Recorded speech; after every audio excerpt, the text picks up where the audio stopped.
That was the recap of webinar 1 without some additional information about the project and the actual way of submitting an application. And now I will skip to actually looking at the way that we foresee evaluation happening in EUDOROS Open Call 1. So let me share my window. So now I will look at things from the side of the evaluator, the external evaluator. As an evaluator, I will receive a form for a certain project. This information here will be filled in by the consortium. They will have provide this information to me, and I will provide scores for the 3 evaluation criteria. These are relevance, impact, and implementation. Each of them has a maximum score of 5, a minimum score of 0, and a threshold of 3.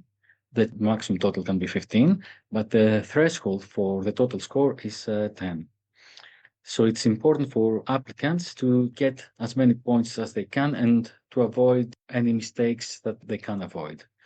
For this particular application, I would say that the relevance criterion is quite a bit detailed in terms of what we are asking and how we expect it to be evaluated.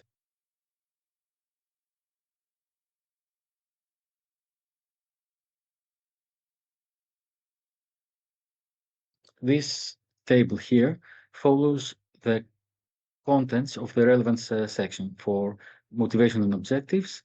These are 2 subsections there. You may remember them or not. You can get maximum 1 point for infrastructure and key aspects to be protected, another point, methodology and cybersecurity tools, 2 points, priority entities.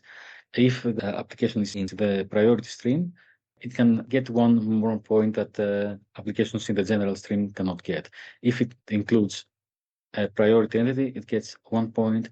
If it includes an IT or OT provider to priority entities but no priority entity, it gets 0.5 points. But let me go through the rest of the subscores here. So motivation and objectives. Basically, this is the first impression that the application makes. It explains the background, why this application is being written, why this project exists, what is the motivation for it, and what its objectives are. And if these are convincing and relevant to the 2 expected outcomes that were mentioned before, enhancing cybersecurity preparedness and making sure that the knowledge, cybersecurity knowledge is shared, expected outcomes 1 and 2, then 1 point is awarded. If this is not done perfectly, then half a point is awarded. If it's done very badly, no points are awarded. There are special instructions here to help evaluators. I won't go through them. They will be in the document that we will publish. But I will just mention this one. So you just have to look at sections 1.1 and 1.2 to assign a score there. You don't have to look at the entire application. That's one of the instructions here. So in general, we try to provide guidance.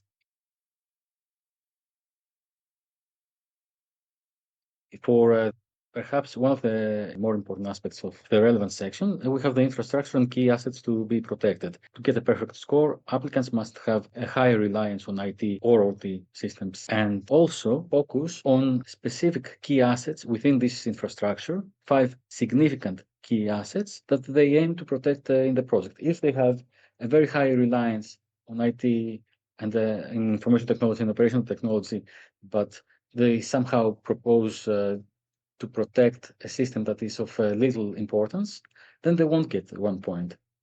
They may get 0.5 points or may even get 0 points. So the project needs to show that it's going to do something important in terms of infrastructure and key assets to be protected. There is a methodology and tools section. Here there are 2 aspects. One is to assign points to applicants that are going to be very good at providing cybersecurity services within their project. The methodology that they propose is sound and it covers as many of the services that we want covered as possible. So personnel training, security testing and enhancements, threat and risk assessment, incident monitoring and response preparedness, information sharing. That's one aspect. But we're also interested in the uptake of EUDOROS tools. There are two very broad cases of applications. One is if a priority entity applies on its own, in which case, presumably the IT staff and the cybersecurity experts of the entity are going to work with the EUDOROS consortium, and we are going to apply our services and use our tools to assist with their preparedness. But we also have foreseen the case that there is more than one entity applying, and perhaps not including a priority entity, and cybersecurity service providers are more involved. So this is another win-win scenario for us because some of the members of the EUDOROS consortium do not provide services but provide tools. So we are interested in working with cybersecurity service providers, but in the context of the project, we don't have any issue with them using their own tools, using things that they're familiar with to ensure that they get the results that they know they can get from the tools that they use. But they need to be open also to using our own tools, working with us, and perhaps finding out that our tools are better in certain circumstances. Perhaps they're not as good as their tools in other circumstances, and helping us by conveying this knowledge. So this is part of the exercise. We need to have our tools applied. We need to increase the cybersecurity preparedness of cybersecurity recipients in critical sectors and other entities in the European Union that want to go through the pains of enhancing their cybersecurity preparedness. We want that, but we also want to ensure that we get some feedback to improve our own tools and make them better for the second open call. And then the second open call, we will get feedback that we will use to put these tools into the market. So this is the rationale behind this. First, you need to ensure that there is a result for the project, and this is the enhanced cybersecurity preparedness across the 5 services, and also to ensure that there is a willingness from the side of the participants of the project to collaborate with us. And the first phase of an open call project is actually the planning phase, where we discuss with them exactly how our tools and their tools are going to be used on the infrastructure of the cybersecurity recipients. That was a big introduction about this, but this is also relevant to the entire application. This is actually the heart of what this open call tries to achieve. Okay, so for each of these activities, the personal training, methodology and tools, the evaluator will say, okay, what I saw there was very good or sufficient or insufficient, and put a check mark in one of the columns. And they will also say, okay, actually it was very good, but perhaps they did not mention the EUDOROS cyber range. They're not interested in using it. They did not mention it. I don't know. They missed the fact that it exists. In that case, the uptake of EUDOROS for this particular aspect of the project is going to be insufficient. So the methodology and tools could get 0.2 points. The maximum that it can get, and EUDOROS uptake, it would get 0 points.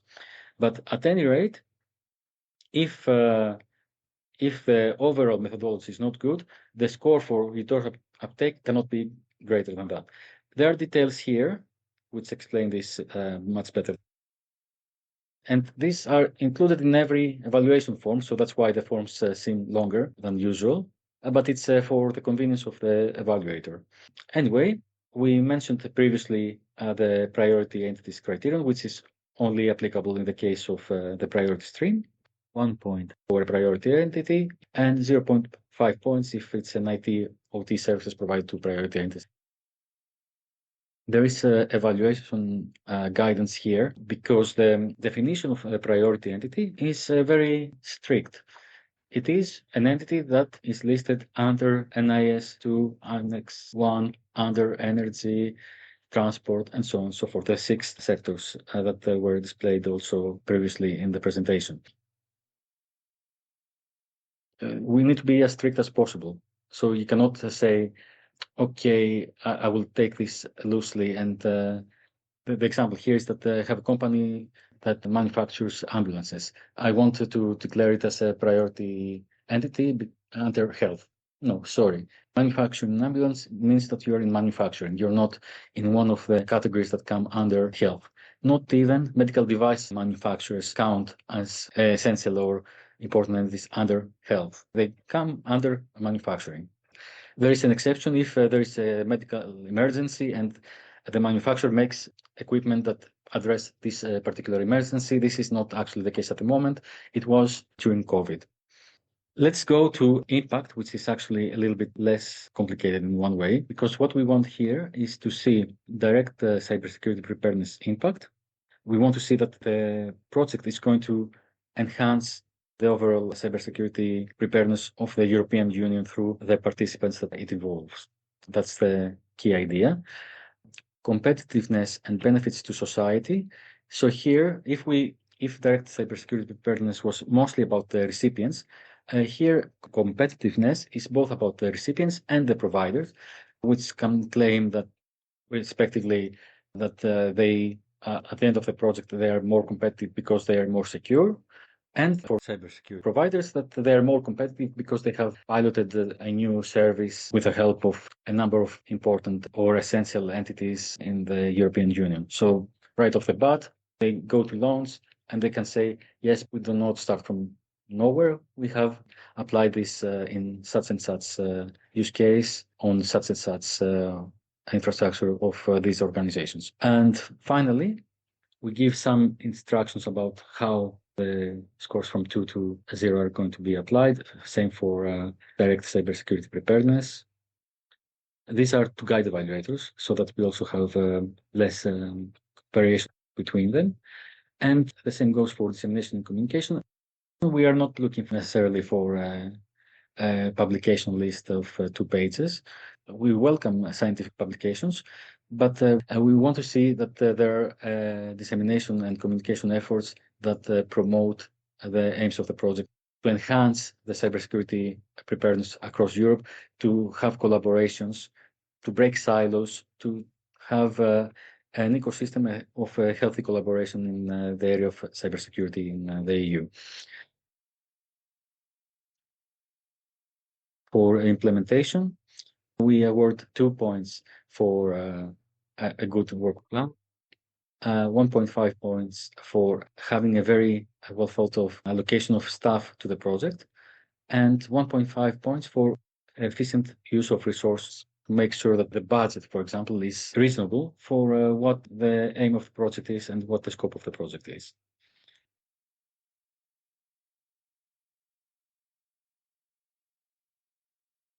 Because of the idiosyncrasies of this particular open call, we have provided special instructions for the evaluation of the work plan, which answer questions such as what happens when one of the 2 expected outcomes is not addressed, and also what happens when one or more of the services are not being utilized.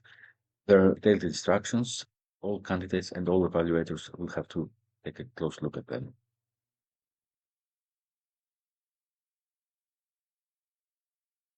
This concludes this presentation. Thank you for your attention.